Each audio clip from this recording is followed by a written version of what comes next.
on soil. And these soils have different properties and they support different civil engineering projects.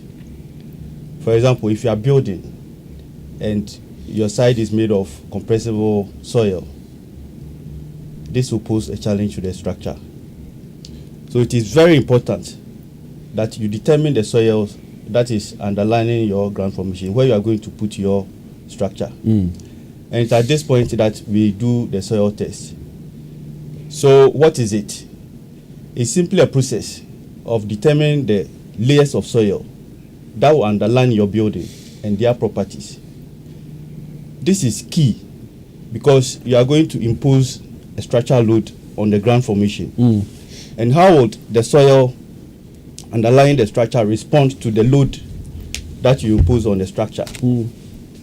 So this is very, very important. But Engineer Ofosu, our forefathers built houses. Leo's grandpa built. The father also built. They didn't do any soil tests. And yet, their buildings have stood the test of time. Yes. Normally, when our clients come for us to do the soil test, they take you to the site. I remember we did a soil test around the Meshia area, Anglican Church. So we went to meet the client, and one of the church elders said, there's one structure that is standing. He said, no, they did this long time ago. They did not do any soil test. The building is still standing. So why should they waste money? I said, yes, you need to do this. Because the structure may be standing, but if you look at the cost that probably they pump into that structure, if they have done the geotechnical investigation or the soil test, it could have been less. Okay, so if I get you correctly, what you're saying is this: if you do the soil test, you might end up using less amount of cement bags, less amount of gravel, less amount of blocks for your building. Yes. Oh, okay. This is so because normally when you engage an artisan to do, maybe to construct the building, because the artisan do not know the ground formation, he does not have any knowledge. What they do is to do reinforcement, more iron rods, more cement, and this comes with cost. But when you do the geotechnical investigations, you know exactly what is on the ground, the strength of the ground formation. You don't need to do any reinforcement.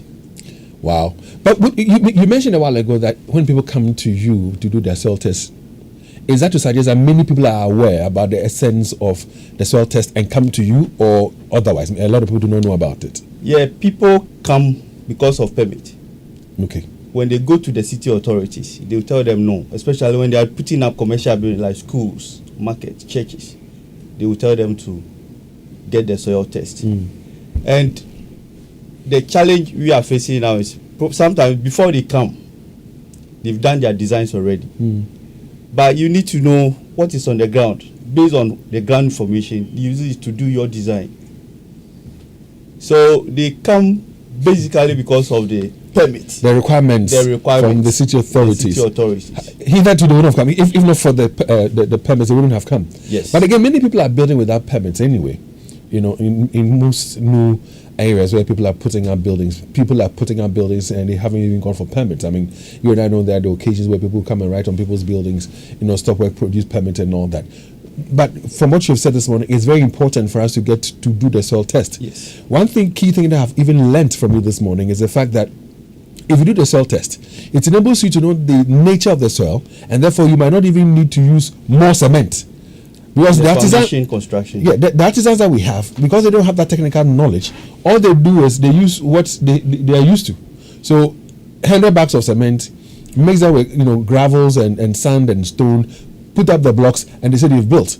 But if you're about to build, you've learned something new this morning, I'm sure. Do the soil test. It might reduce the amount of cement you would need for your foundation work. It might even reduce the amount of gravels that you would need for your foundation work. Very important. But other types of soils,